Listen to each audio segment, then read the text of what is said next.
نن زه غواړم تاسو ته یو څو نوي شارټکټونه وښیم. بولډ، کټ، فایند، انډو او پیسټ. د بولډ وظیفه دا ده چې شیان یا ټکسټ ډبل کا. مثلا په دغه ځای کې موږ دغه عنوان انتخابوو، کنټرول بي وایو.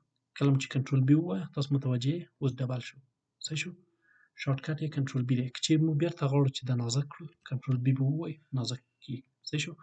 بل مثال یې دا دی، مثلا زه په احمد باندې کلیک کوم، احمد اوس نازک لیکل شوی دی. زه غواړم دا ډبل کړم، کنټرول بي به ووایم احمد ډبل شو. صحیح شو؟ کنټرول بي بیرته ووایه احمد نازک کېږي. کټ غوڅولو ته وایي. مخکې دې چې کټ صورت ونیسي تاسو باید هغه ځای انتخاب کړئ. مثلا زه د جدول دغه قسمت غواړم چې غوڅ کړم. کنټرول ایکس یې شارټکټ دی، نو کنټرول ایکس به ووایه، ځای به ورته انتخاب کړئ په کوم ځای کې تاسو دا اچوئ. مثلا زه غواړم چې په بي یو کې دا واچوم. صحیح شو؟ په دې ځای کې بیا د پیسټ کول، کله چې د دو ځای کټ کا په یو بل ځای کې باید واچوئ یا پیسټ یې کړئ، وچسپوئ. د هغو لپاره پیسټ استفاده کړئ. کنټرول بي. صحیح شو؟ د دو ځای مو غوڅ کا، په هغه منطقه کې مو واچوه. موږ دا غواړو بیرته یې خپل اولي ځای ته راولو، نو انډو نه به استفاده وکړو. انډو مې مخکې هم درته کار کړی و. انډو که چېرې تاسو وګورئ کنټرول زی دی، نو دا به کنټرول زی ووایه، دا جدول به بیرته خپل اولي ځای ته راشي. بیا مو هم په یاد وي بولډ ډبل وي، کنټرول بي، کټ غوڅوي. صحیح شو؟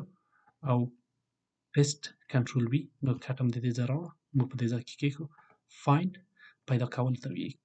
کنټرول اف که چېرې تاسو ووایه نو تاسو ته به دغه څه راشي. مثلا تاسو غواړئ چې خالد سرچ کړئ په دې ځای کې، دا به فایند نیکسټ ووایئ، موږ ته به خالد په دې ځای کې پیدا کړي. مثلا تاسو غواړئ چې فرید پیدا کړئ، په فرید باندې به کلیک کړئ. دا په هغه وخت کې ډېر مفید دی چې تاسو مثلا محصلین لرئ، د کانکور نفر امتحان ورکړی دی، 1 لک 2 لک نفر امتحان ورکوي. څنګه تاسو د یو نفر نوم پیدا کولی شئ؟ نوم به یې دلته ولیکئ، یا آی ډي نمبر، یا د تاریخ د تولد، یا د کال. دا چې ټول ولیکل تاسو کولای شئ د کنټرول اف یا د فایند د کمند نه استفاده وکړئ او دا پیدا کړئ. صحیح شو؟